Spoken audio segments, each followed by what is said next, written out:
Hi everyone, this is Fatima on health, beauty and food, and today's video is a recipe video. I'm going to share with you all how I make egg burji or Indian scrambled eggs. So let's see what all things we need to make our egg burji.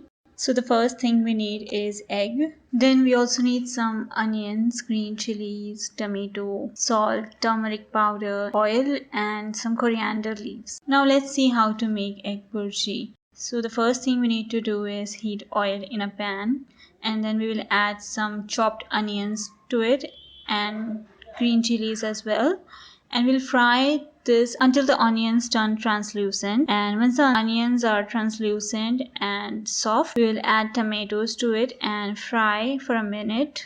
Now it's time to add some salt and turmeric powder, and we'll cook this until the tomatoes are tender. Once the tomatoes are cooked, pour in beaten egg and mix it really well. We need to heat this mixture until the eggs are cooked. Lastly, sprinkle some chopped coriander leaves and mix. Turn off the flame and serve egg burji with chapati or bread. This is a simple and easy breakfast recipe.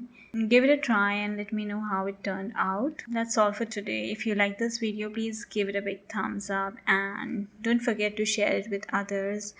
Also, if you like my channel, please subscribe to it, and do leave your thoughts about my channel and this video in the comment section below. I'll see you in my next video. Till then, take care and goodbye.